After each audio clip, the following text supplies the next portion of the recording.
Baik. Pertanyaan kedua, Afwan Ustadz izin bertanya, bagaimana bentuk keikhlasan kepada seseorang yang berprofesi sebagai guru pesantren? Baik. Bentuk keikhlasan seseorang yang mengajarkan ilmu kepada orang lain, ya, dan ini tentunya sangat-sangat penting, ya, menjaga keikhlasan bagi orang-orang yang menyebarkan ilmu, terutama ilmu syariat, terutama ilmu syariat, ya. Kalau seandainya ilmu tersebut dia sampaikan kepada orang lain dengan tujuan bukan karena Allah, ini bahaya yang sangat besar. Bahaya yang sangat besar, ya. Seseorang belajar kemudian menyampaikan ilmunya, tujuannya apa? Liyuqal alim, agar dikatakan dia ini berilmu, gitu, ya.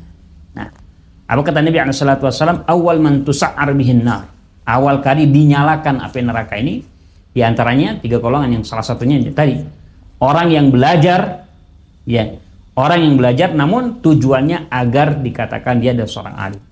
Sama juga orang yang belajar kemudian dia mengajarkannya kepada orang lain, ya. Kalau seandainya niatannya rusak, ya, ini, ya, bahayanya lebih besar, terutama kalau seandainya itu ilmu agama, ya, ilmu agama. Barakallahu fikum. Maka banyak, ya, nasihat para ulama untuk kita menjaga keikhlasan, ya, menjaga keikhlasan. Memang di dalam thalabul ilm, Nabi para ulama salaf rahimahumullah menjelaskan boleh jadi mungkin awal thalibul ilm, awal kali seorang belajar itu, ya, bukan karena Allah.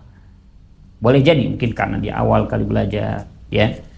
Nah, kemudian dia melihat orang lain bagaimana dia menjadi seorang yang alim, dipuji gimana, waliyadzubillah. Namun kalau seandainya dia benar terus belajar, menggali ilmu, dia mengetahui kebodohan dia, kejahilan dia. Karena orang kalau seandainya dia terus menggali ilmu, dia akan merasakan dirinya apa? Bodoh, gitu, jahil, ya. Setiap dia menambah ilmu, setiap dia mengetahui ilmu, maka dia akan mengetahui bahwasanya dirinya itu dalam kebodohan, kejahilan. Nah, ini, ya. Oleh karenanya Al-Imam Ahmad rahimahullah ketika ditanya bagaimana seseorang di dalam belajar dan mengajarkan ilmu ini, dia benar-benar ikhlas karena Allah Subhanahu wa taala. Bagaimana gambaran seseorang, ya, benar-benar ikhlas di dalam belajar, di dalam menyampaikan ilmu. Barakallahu. Maka beliau menjawab, bentuk keikhlasan seseorang ketika belajar itu ketika dia niatkan raf'ul jahli an nafsi. Ya, dia belajar ini agar mengangkat kejahilan pada dirinya, warf'ul jahli an ghairi. Kemudian setelah itu apa? Niatan dia untuk mengangkat kejahilan bagi orang lain. Mengangkat kejahilan dari orang lain. Nah, ini bentuk apa? Bentuk keikhlasan dia. Jadi bukan niatan yang lain, ya. Niatkan bahwasanya kita mengajarkan orang lain itu agar mengangkat kejahilan kepada mereka, memberikan hidayah kepada mereka, taufik, al-hidayah, al-irsyad wal bayan, ya. Adapun taufikan kembali urusannya di hadapan Allah Subhanahu wa taala, wa ma 'alaika illal balagh, tidak ada kewajiban bagimu kecuali apa? Menyampaikan saja. Maka ini tujuan kita, ya. Ini niatan kita. Kita hanya menyampaikan hidayah, bayan, penjelasan, al-irsyad, bimbingan. Itu saja. Kemudian kita ingin mengangkat kejahilan dari orang lain ketika kita menyampaikan ilmu.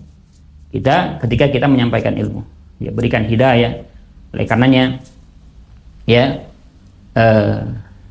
kita diperintahkan bagaimana menyampaikan ilmu tersebut, bukan hanya sekedar menyampaikan ilmu, akan tapi bagaimana seseorang benar-benar bisa menerima hidayah yang kita sampaikan, ya, penjelasan yang kita sampaikan, ya. Karena kalau seandainya hanya menyampaikan penjelasan begitu saja, mungkin Nabi SAW tidak perlu kemudian capek-capek bagaimana mencari metodenya untuk menyampaikan dakwah kepada orang-orang kufar Quraisy atau kepada siapa.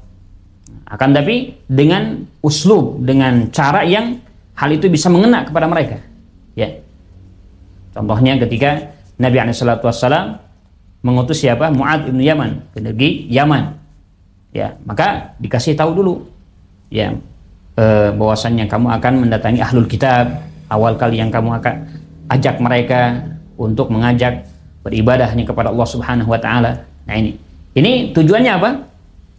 Para ulama menjelaskan bahwa ini uslub agar dakwah ini diterima di sisi manusia. Di sisi mad'u, ya. Mad'u. Setiap orang kan berhak untuk mendapatkan apa? Hidayah, penjelasan dari kita, dari orang-orang yang mungkin sudah mengenal ya sedikit banyaknya tentang ilmu agama sesuai dengan Alkitabullah dan Sunnah Nabi SAW. Ya, maka sekali lagi di dalam menyampaikan ilmu tersebut, maka tujuan kita itu al-hidayatun nas. Kita memberikan hidayah kepada manusia. Ingin dia melaksanakan kebaikan, ketaatan, ibadah sebagaimana kita laksanakan. Nabi SAW mengatakan dalam hadis, la yu'minu ahadukum hatta yuhibba li akhihi ma yuhibbu li nafsihi. Ya. Tidaklah beriman salah seorang di antara kalian sampai dia mencintai saudaranya apa yang dia cintai untuk dirinya. Dia menginginkan agar dia bisa melaksanakan ibadah, ketaatan dengan baik kepada Allah Subhanahu wa taala, maka itulah juga yang dia inginkan terhadap saudaranya. Ya, jadi sekali lagi tujuannya tadi untuk mengangkat ilmu dari untuk mengangkat kejahilan dari orang lain dan menyampaikan hidayah, ya, agar tersampaikan hidayah, agar seseorang memahami hidayah yang kita sampaikan dan mau melaksanakan apa yang kita sampaikan dari bimbingan dalam syariat ini. Wallahu a'lam. Ini mungkin bentuk keikhlasan di dalam menyampaikan ilmu.